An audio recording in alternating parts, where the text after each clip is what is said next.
Kuidas väikesed linnud külmadel talvepäevadel hakkama saavad? Eks ikka tublide laste abiga, kellele läheb tänases Tähetunniloos külla Heti Tulve.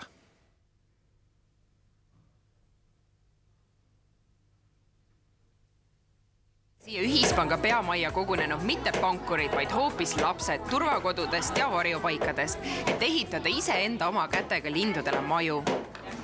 Kes on need lapsed, kes täna siia linnumaju meisterdama kogunenud?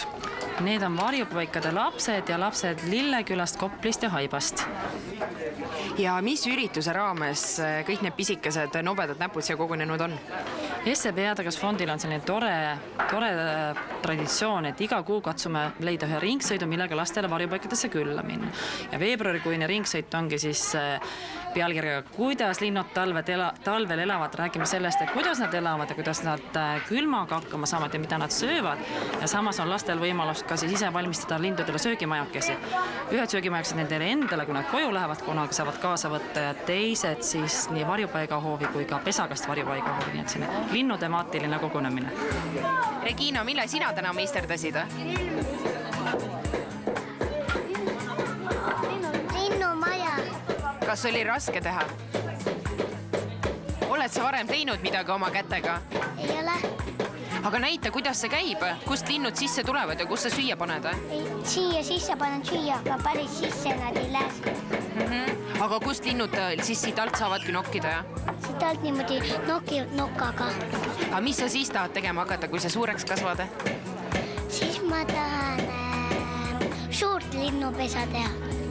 Nagu nemadki seal praegust vaata.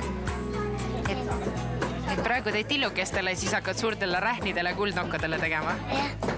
Üks mõte on see, et saada lisateadmist, et kuidas need linnukesed toime tulevad oma talvega. Aga teine hästi tähtis osa on sellest, et lapsed ei tee need linnumajaksi üksinda, vaid nad teevad neid koos meie SEB Heategevusfondi klubi vabatahtlikega.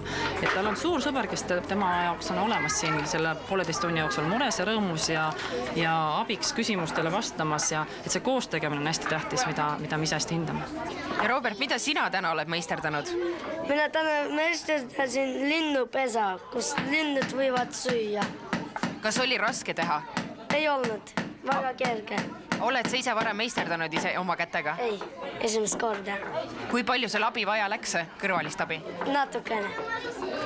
Aga lõpptulemus, mis sa teed selle majaga lõpuks?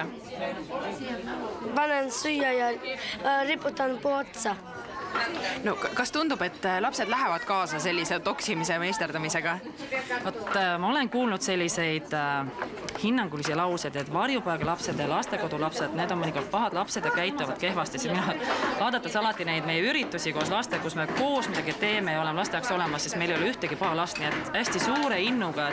Ja siin ei ole ka vahet, kas on laps 15-aastane, 17-aastane, 3-aastane, kõik keeravad seda kruvi sellise suure rõõmuga ja mulle hästi meeldib see tagasida, mis alati varjupaikadest tuleb, kuidas Sillamäe lapsed olid järgmine päev lasteajas ainult lindudest rääkinud, et kasvataja küsis, mis te tegite eile, et nad olid nii innustunud ja kui me suudame anda väikse pisiku nendega eluks kaasa, siis ma arvan, et on juba hästi. Aga aitäh ja edu teile! Aitäh!